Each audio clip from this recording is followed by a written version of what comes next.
მე მაქვს უფლება რომ აქ ავაშენო და ამ დროს აშენებს იქ, სადაც ყდება. სანამ ჩვენ ხელისუფლებებს ვინც არ უნდა იყოს სათავეში, აძლევთ იმის უფლებას, რომ ასე ითამაშონ ჩვენი სიტუაცია. აი როგორ ჩოვში ითამაშოს. მანამდე ჩვენ მუდმივად ვიქნებით აი ამ საფრთხეების წინაშე. თევდორაკი მაგალითად ჩამოდიოდა 100 წელიწადში ერთხელ, 2014-დან დაიწყო 2 წელიწადში ერთხელ ჩამოსვლა. ეს იმას ნიშნავს, რომ ამარო მოუხშირ, ესე იგი იქაც გაჩნდება, იქაც გაჩნდება, იქაც გაჩნდება. ძალიან ბევრი სოფელი აღმოჩნდება რთული სიტუაციის წინაშე და მანდაც პასუხები არ აქვს. არ ვიცით სად ავაშენოთ, არ ვიცით სად გვემუქრება ზღვავი, არ ვიცით სად უნდა გავაკეთოთ სინამდვილეში გზა, არ ვიცით სად რომელი კურორტი უნდა გამოვითარო და ის ტრასა როგორ უნდა სად უნდა გაიყვანო. შენ თუ არა გაქვს შეგრძნება, რომ პატარა ერი ხარ, მაგარი ხარ, მაგრამ შეიძლება შენი უჭკუობის გამო, მოუმზადებლობის გამო, უბრალოდ გაქრე. ეს ნიშნავს, რომ შენ ხარ უბრალოდ მავნებელი. ეს არის საქმე პოლიტიკოსების და ეს არის საქმე ელიტების, რომ ეს საკითხები მოაგვაროს. კლიმატის ცვლილებამ გამოიწვია უკვე ჯერ კიდევ 80-იანების, მაგრამ ეხა უკვე მიყვა გახშირება ისეთი პროცესების, რომლებიც 1000 წლეულები არ ხდებოდა. ისტორიული სოფლები დაინგრა. იქ ჩამოვა აწი რაღაცა, რაც აქამდე არ ჩამოდიოდა. ეს დოკუმენტების სიუჟეტი დაგეგმა, ეს ყველაფერი არის სახელმწიფოს კონსტიტუცია. ისი განვითარების ამის გარეშე მოქმედება არ შეიძლება.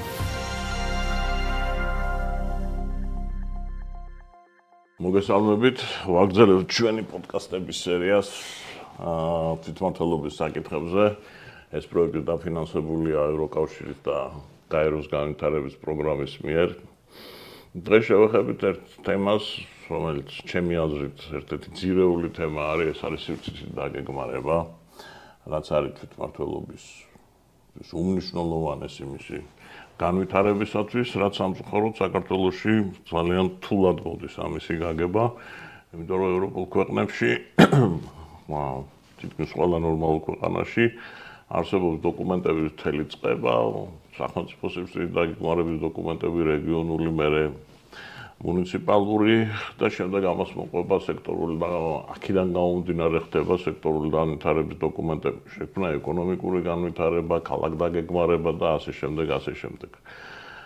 ჩვენი სტუმარი დღეს არის ბატონი გიორგი კოცირიძე, ადამიანი, რომელიც თუ საქართველოში ვინმეზე ითქვის, რომ მრავალი წელია მუშაობს ამ თემაზე, არის გიორგი, მას განხორციელებული აქვს უამრავი პროექტი ამ მიმართულებით, ქვეყნში და რამდენადაც ვიცი ქვეყნის გარეთაც.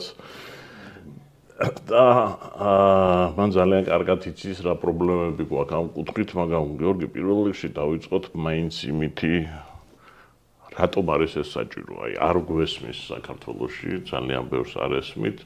რა საჭიროა ეს რაღაცა ბიუროკრატიული დოკუმენტების ფრიალი, ამაზე დროის და ენერგიის ხარჯვა და მე გვემართება უბედურებები, ხო, შოუი იქნება იქ თუ კიდე სხვა ადგილი, ამაზე ცალკე ვილაპარაკებთ. ამისი აუცილებლობა რატომ არსებობს? მოგესალმებით, დიდი მადლობა ირაკლი მოწვევისთვის და ვიცი, იმედია საინტერესო იქნება საუბარი, ყოველ შემთხვევაში მე ვეცდები, რომ შედარებით მარტივ და პოპულარულ ენაზე ვისაუბრო. მადლობა ნდობისთვის კიდევ ერთხელ. ყოველთვის სარგებლობ რაღაც, ასე ვთქვათ, პარალელებით და თუ მარტივენით რამის გახსნა არ გამოდის, ესე იგი რაღაცაში არის საქმე.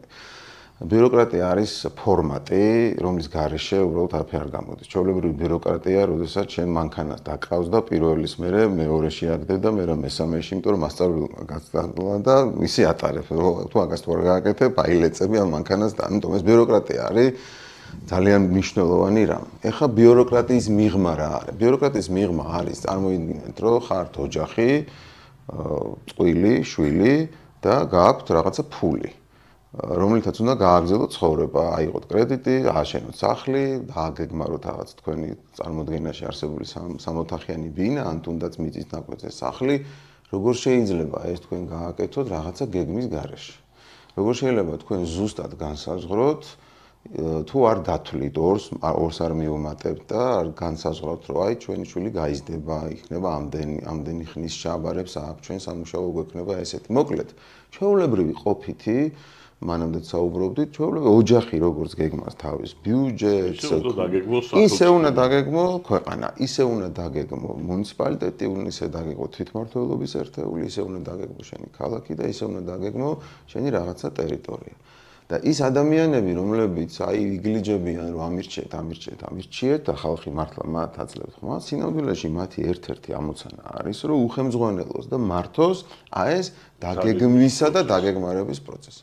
აქ ძალიან მნიშვნელოვანი ორი მდგენელია, დაგეგმვა და დაგეგმარება. დაგეგმვა არის ზოგადი ყოვლის მომცველი, კუმულატიური, ეს არის ფულის დაგეგმა, ეს არის სოციალური მდგომარეობის დაგეგმა, ეს არის გეოპოლიტიკური ხედვების დაგეგმა, ეს არის შიდა პოლიტიკური და სხვა, გარემოს დაცვითი თუ სხვა, მაგრამ დაგეგმარება არის აი ამ ყველა დარგობრივ სექტორული, ან თუნდაც ერთმანეთთან თავსებადობაში მყოფი საკითხები, იმის სივრცეში გადმოტანა.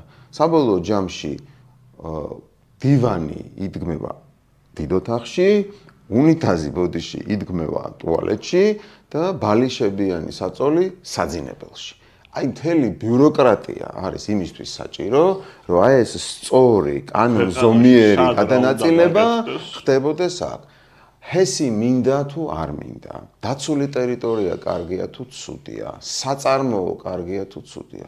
გააჩნია სად, გააჩნია როგორ, გააჩნია რანაირად და გააჩნია უმეტესობა ამას ეთანხმება თუ არ ეთანხმება. საბოლოო ჯამში რა არის? ყველაზე კარგი, ჩემის აზრით, ასე ვთქვათ, ხედვა ქვეყნის მართვის ერთ-ერთი არის, რომ კონფლიქტები არის, ხო? კონფლიქტების მართვა არის ქვეყნის მართვა. მე ვარ ადამიანი და მე მაქვს უფლება მაქვს შევიდე კონფლიქტში ჩემ ოჯახთან. ოჯახს აქვს უფლება შევიდეს კონფლიქტში დასახლებასთან. თემს აქვს უფლება კონდეს განსხვავებული აზრი მთელს თვითმმართველობასთან. და ამ მთელს მუნიციპალიტეტს კონდეს განსაკუთრებული მოთხოვნები მთელს ქვეყანასთან. ეს პრობლემები და დისონანსი არასდროს არ ამოიწურება. მთელი მენეჯმენტი არის ამ დისონანსის მინიმუმამდე დაყვანა. და ტერიტორიაზე, ხო, გამოთქმა, მიწის გამო ძმა-ძმას კლავს, გზის გამო ეს არის სწორედ რომ მინიმუმამდე დავიყვანოთ გეგმებში, დაგეგმარების დოკუმენტებში და მართველმა უნდა უზრუნველყოს ამ კონფლიქტების მინიმუმამდე დაყვანა. და ამას სჭირდება სერიოზული ბიუროკრატიული გაიდლაინების, თანმიმდევრული ნაბიჯების აღსრულება. მხოლოდ ამიტომ ვირჩევთ ჩვენ მუნიციპალიტეტს. სივრცითი დოკუმენტების შექმნა ეს არის პრინციპში სახელმწიფო სივრცითი დოკუმენტები. სად რას ანვითარებს, სად შესწავლილი გაქვს, სად გაქვს რისკები, სად გაქვს გამოწვევები, სად შეიძლება განვითარება ამ რეგიონში ერთის, იმ რეგიონში მეორეს. რაჭაში საზღვაო ტურიზმის განვითარება სხვა არ დაიწყება. და ხშირ შემთხვევაში და შემდეგ როდესაც ერთიანი სივრცითი დაგეგმარება კეთდება, მე ყველა ქვეყანაში უკვე რეგიონების მიხედვით იწყება, ხო, ის სპეციფიკების მიხედვით. მერე ეს ჩადის მუნიციპალიტეტზე და ეს დოკუმენტები შესაბამისად გეგმაზომიერი განვითარება ხდება ქვეყანაში. ქვეყანა მიცის, რომ ეხლა ვარ აქ, 10 წლის შემდეგ მინდა ვიყო აქ, ამისათვის მერე იწერება პროგრამები, როდესაც ვიცი რომ მერე იწყება გზების ზიება, როგორ უნდა მივიდო. აი საქართველოში ეს სისტემა არის მორღვეული. საქართველოში სახელმწიფოს ერთიანი სივრცითი დაგეგმარების დოკუმენტი გონი 2019 წელს საბოლოო ჯამში შეიქმნა რაღაცა დონეზე, მაგრამ იმ სახის არ არის, რაც უნდა იყოს. ქვეყნის სივრცითი დაგეგმარების დოკუმენტი ერთიანი არ არსებობს, არსებობს კოდექსი, რომელიც უკეთესია ვიდრე წინა, რომელშიც არსებობს გარკვეული ხარვეზები არა იმიტომ, რომ ვიღაცამ ხელოვნურად ჩადო, არამედ იმიტომ, რომ ცხოვრება რაღაც მომენტში უფრო სწრაფად მიდის.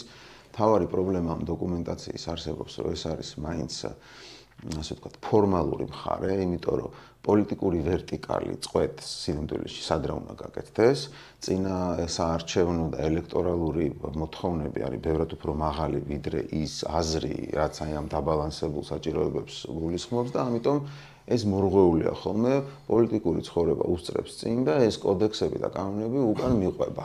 და ხანდახან ის პოლიტიკური ავანგარდი ისეთ რაღაცებს თხოვს კანონმდებლობას, რომ მაგალითად ორი კაცი საკმარისია იმისთვის, რომ დარეგისტრირდეს მესამე კაცის სამართლიანად თუ არა სამართლიანად მიწის ნაკვეთი და მიწის ნაკვეთების რაოდენობა გეომეტრიული პროგრესიით იზრდება და მიწის ნაკვეთის მენტალური აღქმა, რახანე მიწის ნაკვეთი მაგ არ აქვს მნიშვნელობა, ეს ტყეშია, საძოვარზეა, სათიბია თუ ქალაქ, აუცილებლად ეს ნიშნავს, რომ ესე იგი მე დარეგისტრირებული მაქვს და ეს არის პოსტსაბჭოთა სივრცის ერებში, რომ ესე იგი მე ძლივს მოვიპოვე ჩემი პრივატულობა და ჩემი საკუთრება და ესე იგი რა იყიდება დღეს, დღევანდელი კვერცხის ლოგიკით იყიდება რაღაცა კოტეჯი და მიდი მოვდივარ. ესე იგი მე მაქვს უფლება რომ აქ ავაშენო, ეს გააზრებულად არის დარეგისტრირების ნაწილი, იმიტომ რომ წინა ელექტორალურ პერიოდში იმ ადამიანს კმაყოფილება გაუჩნდეს და მთელი ეს კოდექსი რომ მოდი სად არის უშენი, სად არის ნაშენი, აქ შეიძლება, აქ შეიძლება, მთელი ეს ლოგიკა ირღვევა და შენ ამ ადამიანებთან რომ მიდიხარ პროფესიული ლოგიკით და მსჯელობით საჯარო განხილვებზე და ცდილობ აუხსნა იქიდან მოყვება რომ როგორ კაცო შენ მე მიზღუდავ მშენებლობას, შენ მე მიზღუდავ აქ რაღაცის, შენ ხარ შემზღუდველი და ამ დროს აშენებს იქ სადაც ყდება, იმიტომ რომ შოვი კიდე რთული მაგალითია, შოვზე ცალკე მოვყვევი, მაგრამ ბევრად უფრო ნაცნობი, შოვი მოულოდნელი იყო, ჰიპოთეტურად ვიცოდით, რომ ეგეთი რაღაცები მოხდებოდა და კიდე მოხდება, მაგრამ აი ესეთი მარტივი, ცნობილი ბუნებრივი საფრთხეების და რისკების მატარებელი გამოვლინებები, ვარსოფები მეწამის რაღაცა, რომელიც ვიცით უსტერ. იქაც კი ადამიანები, იმიტომ რომ მათ მოიხვეჭონ ეს მშენებლობის კი ბატონო. აი ამას და პრაქტიკულად მე ჩვენ ამ დოკუმენტების უკან მყოფი ხალხი გნებავთ თვითმმართველობაც, გნებავთ აღმასრულებლები ცენტრალური ხელისუფლება, გნებავთ ჩვენც ასე ვთქვათ ამ სფეროში ჩართულები, ვართ იძულებულები რომ ნუ ხალხის წინააღმდეგ მიდიხარში ითარგმნება ეს ყველაფერი და ერთ-ერთი რისი თქმაც, ისედაც ჩვენ როგორც კომპანიები, რომელიც ამ სფეროში მუშაობთ, ჩვენი კომპეტენცია ეს არის რეცეპტი. შენ გტყივა თავი, დიდი ალბათობით გაქვს რაღაცა პრობლემა, ანალგინი არ გიშველის, ანალგინიც დალიე, მაგრამ უნდა მიიღო აი ეს ტიპის წამლები, მკურნალობა, კურსი, რაღაც 3 თვე. და ის მეუბნება რომ გეხვეწები არ ჩამიწერო რომ სიგარეტის მოწევა არ შეიძლება, დალევა არ შეიძლება, პირიქით ჩამიწერე რომ შეიძლება, თორე არ მივიღებ შენგან დოკუმენტს და აი ამაში ტრიალებს ეს ყველაფერი და ეს ყველაფერი რჩება ფორმალურ დონეზე. თავს ხოცავს პრინციპში. და ესე რა ქვია, ყველანაირი იმის ძარღვის გაწყვეტის გარეშე. ზოგი ამას ხვდება, ზოგი ამას უმეტესობა ვერ ხვდება და ტრაგიზმი ეს არის. ძალიან ძნელია გააჩერო საქვეყანა, კი არა შეუძლებელია გააჩერო ქვეყანა, უცებ ყველაფერი დააგეგმარო და მე მარტო ეგ არ ხდება. აი წეგან ახსენეთ. ესე იგი ჯერ შეიძლება არ ქონდეს ქვეყნის სივრცის დოკუმენტი, ქვედა დონეზე აკეთებდა მუნიციპალიტეტი, მაგრამ ნებისმიერ მომენტში უნდა დაიწყო, ის შეიძლება იყოს დროებითი და ყველა დაგეგმარებითი დოკუმენტი არის გარკვეული პერიოდი. ადრე თუ იყო 3-5 წელი ან რაღაცა, ეხლა ტექნოლოგიური, ინდუსტრიული ცვლილებების, რევოლუციების თუ ასე ვთქვათ, საფეხურების გადასვლის დროს გამოწვევები უფრო იცვლება და შენ შეიძლება მუდმივად განახლებადი ეს დოკუმენტი, მაგრამ ძირფესვიანი ცვლილებები უნდა ხდებოდეს უფრო მაღალი კონსენსუსით, ვიდრე ეს მხოლოდ რაღაცა ერთის იმას ცვლის, იმიტომ რომ არ არსებობს მუნიციპალიტეტი, რომელსაც არ აქვს სხვა მუნიციპალიტეტზე ან ქვეყნის ეგეთ წოდებულ ფედერალურ სივრცეზე რამე გავლენა. ამ პირიქით, ამიტომ ეს არის აი ეს კონფლიქტია მუნიციპალურ ერთეულსა და ნაციონალურ სივრცეს შორის კონფლიქტების ეს. სხვადასხვა ევროპის განვითარება თავდაპირველზე და თვითმმართველობის შექმნა ამ კონფლიქტებმა წარმოშვა, ხო? მექანიზმები, როდესაც არ არსებობდა ამ კონფლიქტების მოგვარების, მიდიოდა რევოლუციებად, ხო, საქმე, ჰოლანდიაშიც, ინგლისშიც, საფრანგეთშიც 1852 წლებში მთელი ევროპა მოიცვა და იმის შემდეგ მიხვდნენ. და დაიწყეს ამ თვითმმართველობის განვითარება, მერე მიხვდნენ დაგეგმარებას. აი რომ ჩავდეთ მუნიციპალიტეტის დონეზე, ხო? სივრცის დაგეგმარება მუნიციპალიტეტის ნიშნავს, რომ სპეციალისტი დებს უკას სად შეიძლება ეკონომიკური ზონა გაკეთდეს, სად შეიძლება გზა გაკეთდეს, სად შეიძლება შენობა აიგოს, სად არ შეიძლება მისი გაკეთება, სად შეიძლება რეკრეაციული ზონა იყოს. თუ შენ ეს პასპორტი ფაქტობრივად არ აგაქვს, მაშინ მიდიხარ ხელების წეცებით. ხა შოუ რო ახსენე იქ უბედურება, რა თქმა უნდა შოუის ტრაგედია, შოუის იზოვის წამოსვლას ვერავინ ვარცოფის წამოსვლას ვერავინ ვერ აიცილება, მაგრამ პრობლემა რა იყო? ერთი წლამდე მუნიციპალიტეტმა გადაწყვიტა რომ მიიღო ვიღაცა ინვესტორი გამოჩნდა და მარტო შოუის დაგეგმარების დოკუმენტი. და მეუბნებოდი რომ არ შეიძლება, იმიტომ რომ ქალაქ აი ამ პატარა დასახლებაში შენ რისკებს ვერ დაითვლი, იმიტომ რომ ის რისკები იმ ტერიტორიის გარეთ არის, რასაც ეს დოკუმენტი მოიწ. ოხო, მაგისი დრო არ არის. ის დოკუმენტი რომ სწორად გაკეთებულიყო, ანუ გაკეთებულიყო მუნიციპალური, მაშინ ის რისკების ზონები იქნებოდა დანახული და პირდაპირ გიჩვენებდა იქ, რომ სად იყო საფრთხეები, სად არ შეიძლება შენობის აშენება, სად უნდა სად რაღაცეები უნდა გაკეთდეს, დაცვა უნდა გაკეთდეს ტერიტორიის, რომ რაღაცა არ მოხდეს. ამის ყველაფერს იგნორირება რო ხდება პოლიტიკური მოტივით და პასუხი ჩემთან იყო ამ შემთხვევაში ის, რომ კაცო ინვესტორი მოდის და ეხლა შე რაღაცებს გეუბნებ, მაგას წლები დაჭირდება. მივიღეთ ინვესტორი. ხო, ეს ძალიან ძიმე ვითარება, შორიდან მოყვები, ესე იგი, მუნიციპალიტეტი რო ავიღოთ, ნებისმიერი დაგეგმარება რაღაც პრინციპებზე უნდა დაეფუძნოს. არ შეიძლება სხვადასხვა კომპანიამ ან სხვადასხვა ინსტიტუტმა არა აქვს მნიშვნელობა როგორ წყობაში, ცენტრალიზებულ კომუნისტურ წყობაში იქნება თუ ლიბერალური ბაზრის და რადიკალ მემარჯვენეების ხელში არსებული ქვეყნის პირობებში, ხო? ან თუნდაც მემარცხენეების. ესე იგი, რაღაცა პრინციპი არსებობს, როგორც ქართულ სუფრაზე, ხო? რაღაცა პირველი, მეორე, მესამე ან რაღაცა ჯერ ცივი, მერე ცხენი, ხო? ამას არ ხუმრობ, იმიტომ რომ შესაძაც ეს წესჩვეულება გვაქვს, იგივე არის გასაკეთებელი აქ და ხანდახან ბევრად მარტივი, ხო? სამი ძირითადი საყრდენი ბურჯია. ეს არის გარემო, რომელიც გვასაზრდოებს და გვაძლევს. ამ გარემოში არ შედის მხიარ მოჭრა არ არის. ამ გარემოში შედის ძველი შენი, ასე ვთქვათ, ფიზიკური ყოფა. მწვერვალები, ტყეები, მინდვრები, საძოვრები, შენობა ნაგებობი და ყველაფერი ფიზიკური. რესურსები, წიაღი, ჰაერი, აბსოლუტურად ყველაფერი წყალი. მეორე ეს არის სოციალური გარემო, რომელიც რა სისტემიდან ხარ წამოსული ან რა სისტემაში ხარ ჩამოყალიბებული, მთელი აი ამ თავის ეთნოკულტურული და თანამედროვე სოციალური პარამეტრებით განსაზღვრული და მესამე არის ეკონომიკური, ხო? მე ამ ყველაფერს როგორ ვაკეთებ ხეირიანად.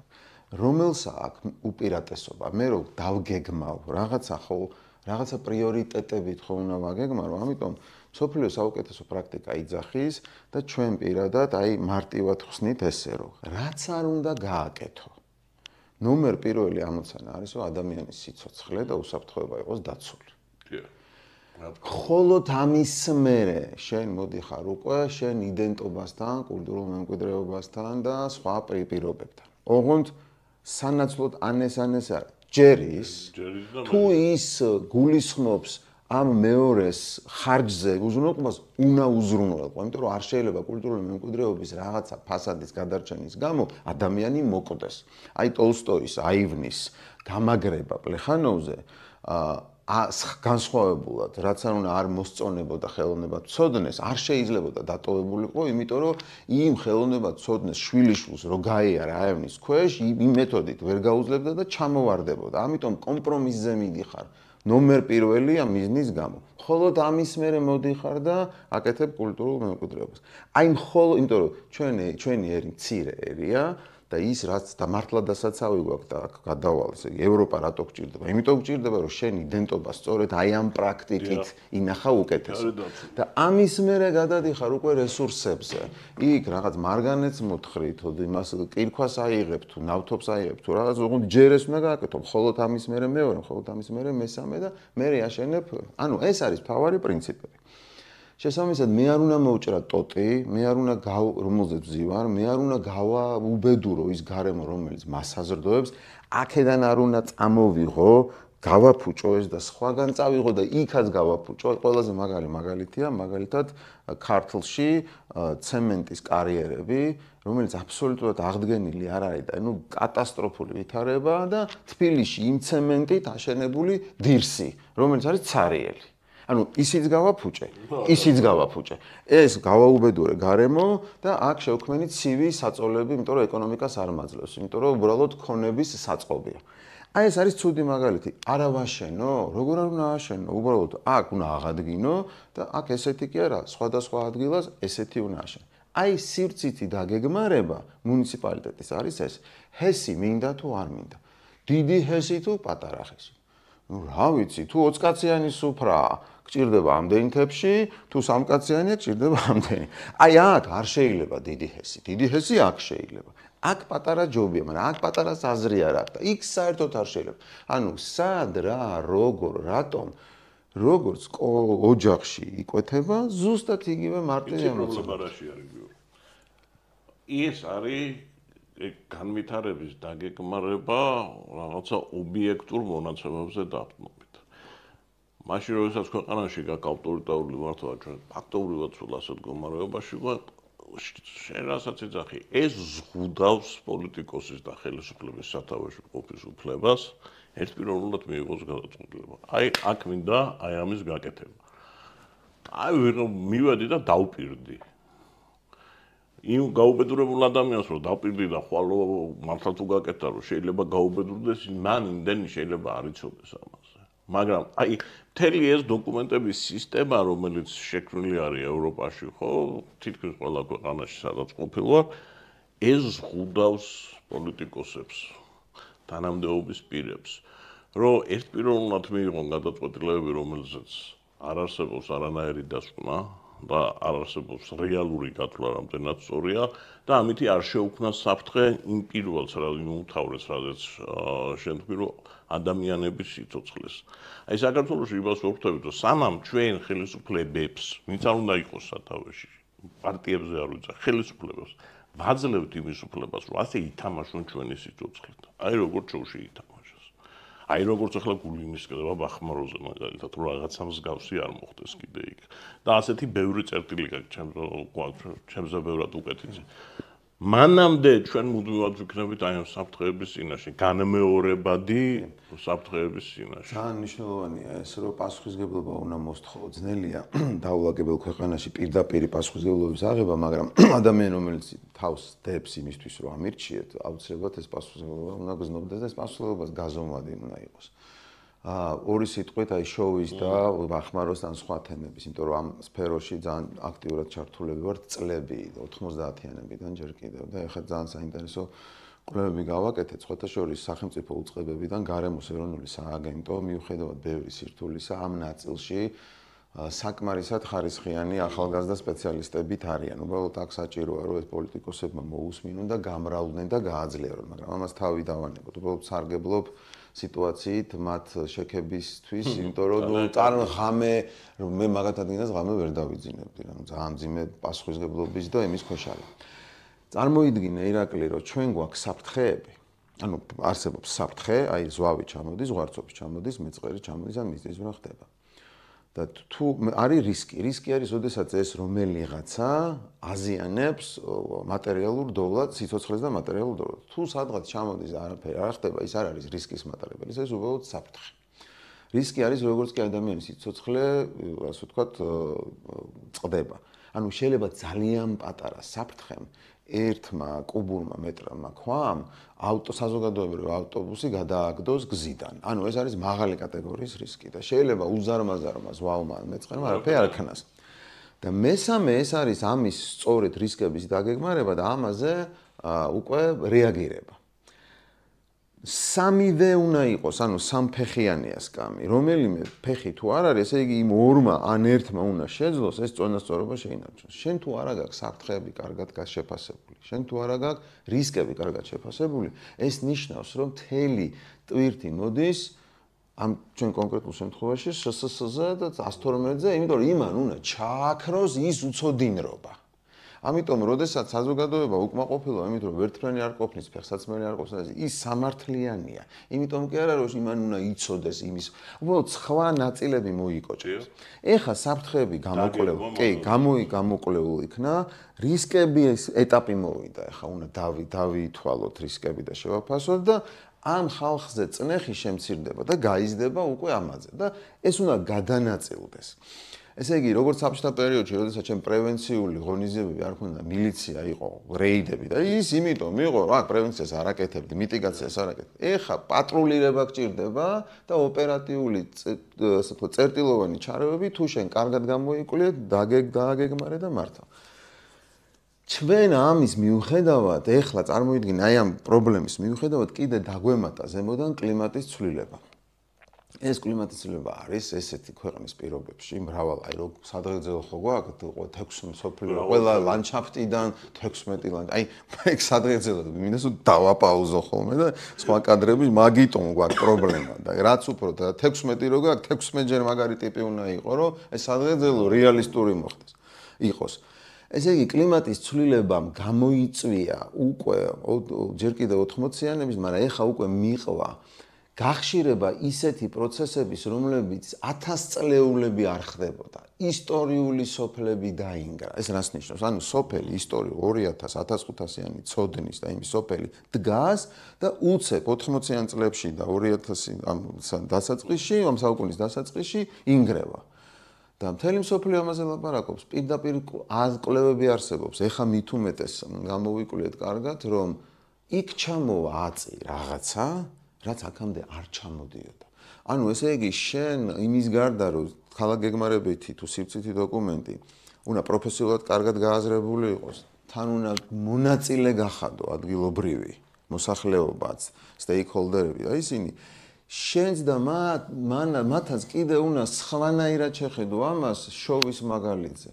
დევდორაკი მაგალითად ჩამოდიოდა 100 წელიწადში ერთხელ 2014-დან დაიწყო 2 წელიწადში ერთხელ ჩამოსვლა. ეს იმას ნიშნავს, ამან რომ მოუხშირ, ესე იგი იქაც გაჩნდება. ძალიან ბევრი სოფელი აღმოჩნდება რთული სიტუაციის წინაშე და მანდაც პასუხები არ გვაქვს. ჩვენ კი არა, შვეიცარიელებსაც აღარ აქვთ პასუხები. უკვე რა გავაკეთოთ? გადავასახლოთ, სად უნდა გადავასახლოთ? თუ არ გადადიან პასუხისგებლობას ესენი იღებენ, მე მაინც ხარჯავ ამათ უსაფრთხოებაზე ფულს.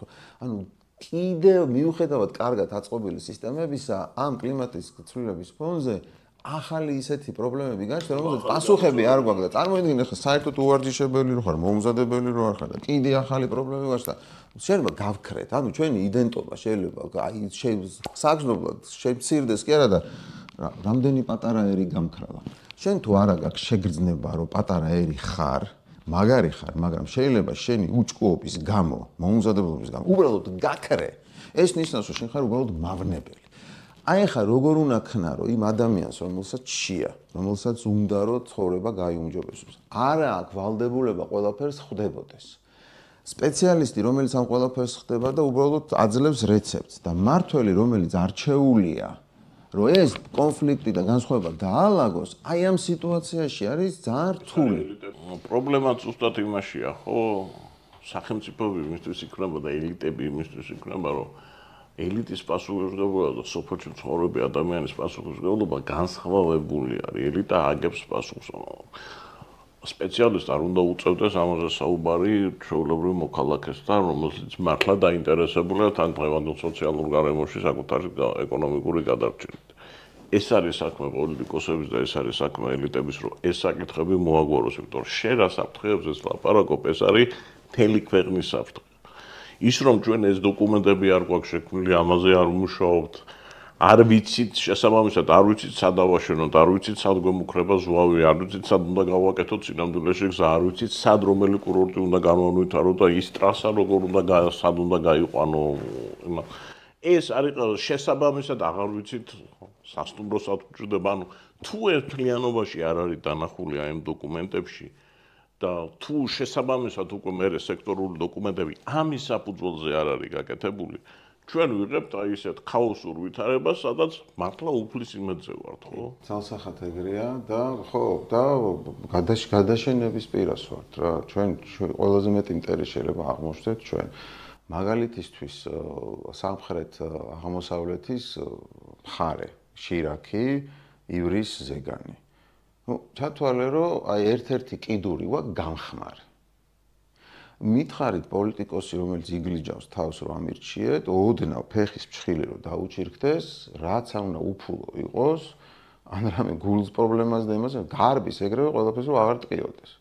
აი წარმოიდგინე რომ 10 წლეულები ტკივა საზღვრის პირა, დეგრადირებული, ესა რა ქვია, შირაქის და ივრის ზეგანი და ვერ ხვდებით. და მარტო ორი კაცი ხდება ამას და ის ორი კაცი ხდება მე მარგინალური და რა კაი ბიჭი ხარ, რა კარგად ლაპარაკობ, ცოტა გარეკა რა დროს ივრის ზეგანია გესმის.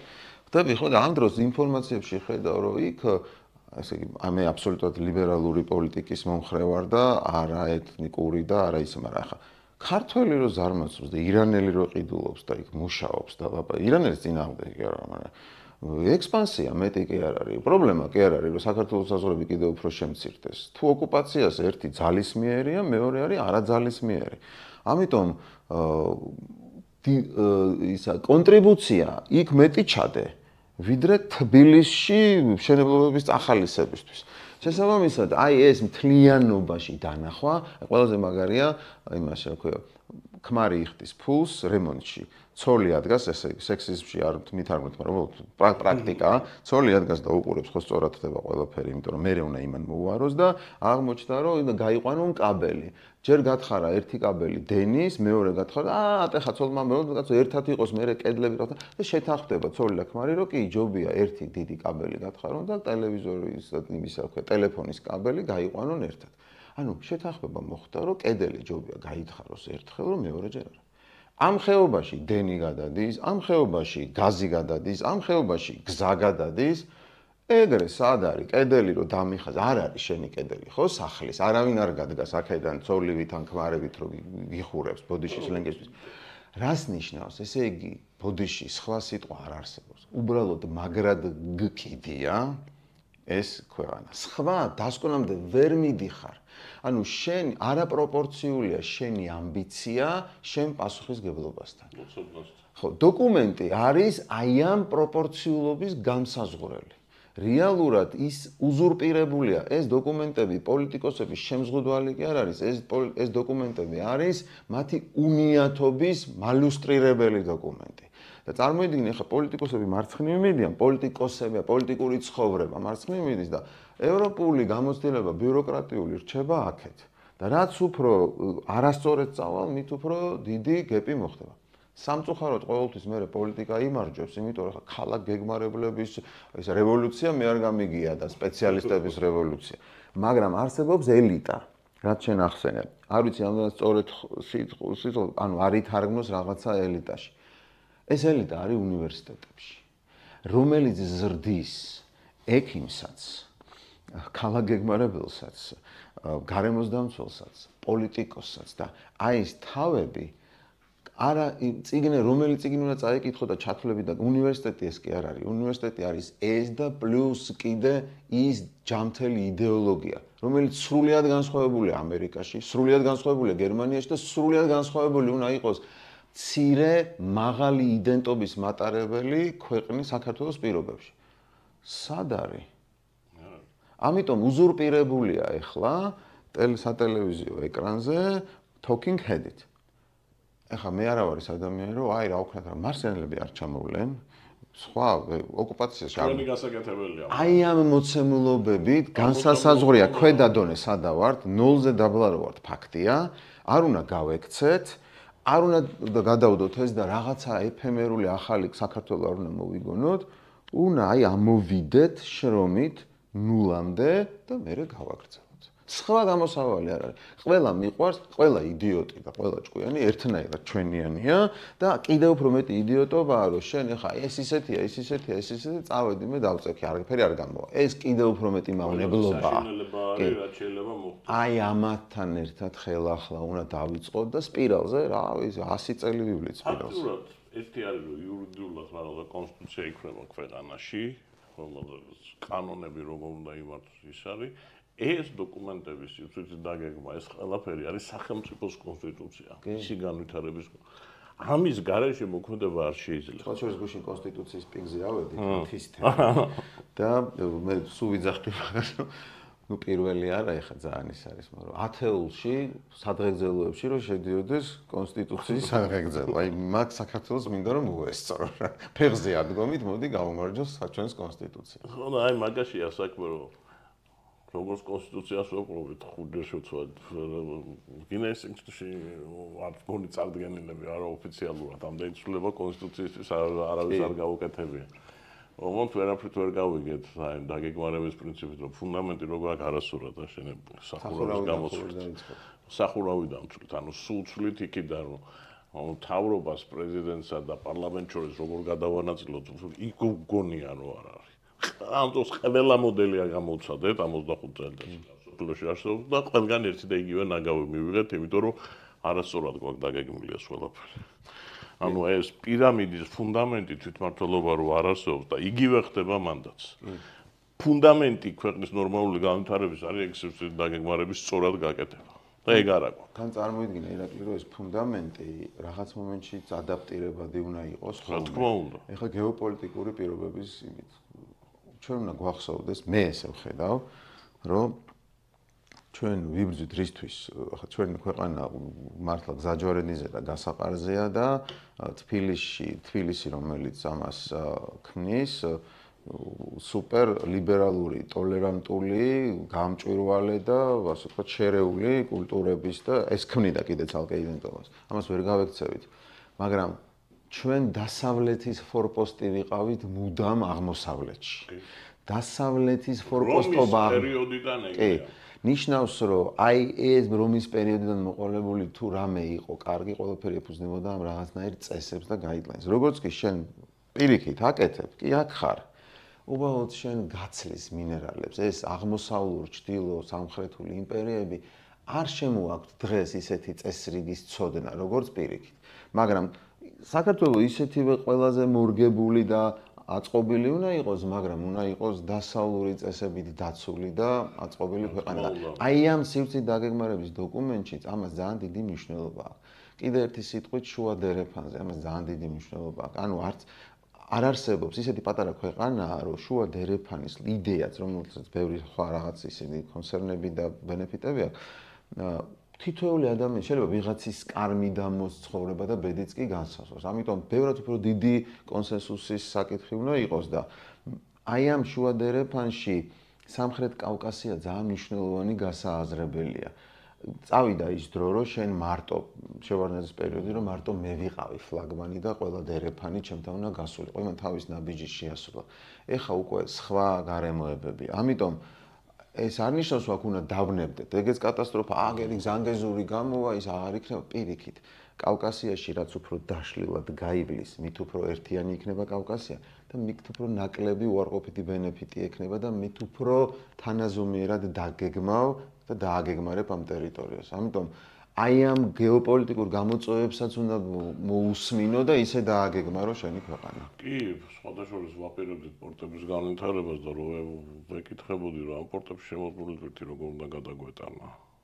ის რკინიგზის სიმძლავრეები და ის გზები, რომელიც გვაქვს, უბრალოდ არ ყოფილდა ამას ყველაფერს. ხო, სივრცე დაგეგმარებს, არასოდეს სივრცე დაგეგმარებს დაწილია იქ ყველაფერი. რა თქმა უნდა და თან უბრალოდ დაუგეგმარო. ხო, დაუგეგმარებ შეიძლება აღმოაჩინო. ჩემი თავარი ლეიტმოტივი, თავარი კითხვა არის არ ვიცი. მე როცა ვიწყებ პროექტს ვკიდებ, მართლა არ ვიცი, გულწრფელად არ ვიცი. და იქ შეიძლება იპოვო ისეთი საინტერესო ნიშა, რომ შენივე პირველი ინსტინქტური, ინტუიციური, პროფესიული შეატრიალო. ან რაღაცა კომპრომისზე წახვიდე. ეგრე არ არის რა. ცალსახად ვერ იტყვი. ეს არ არის თან კანონზომიერებაც არის, ეს არის რაღაცნაირი ხაოსის მოწესრიგება. პირველ რიგში შესწავლა უნდა ამ ყველაფერს და თავრობამ და პოლიტიკურმა ელიტებმა პირველ რიგში უნდა დაიჯეროს. ამის გარეშე ქვეყნის განვითარება არ გამოვა. კი. ან მივიღებთ რაღაცა კატასტროფულ შედეგებს ვუდმივად მილიონი შევყვით რაღაცაში და მე შეიძლება 5 მილიონი 10 მილიონი მაგალითი მაქვს ხოლმე 60-ახიან ბინის დაგეგმარებას დავუბრუნდები, რომ წარმოიდგინე, რომ გაუგიჟდეთ თელი ოჯახი და მარტო ჩანგლები ვიყიდოთ.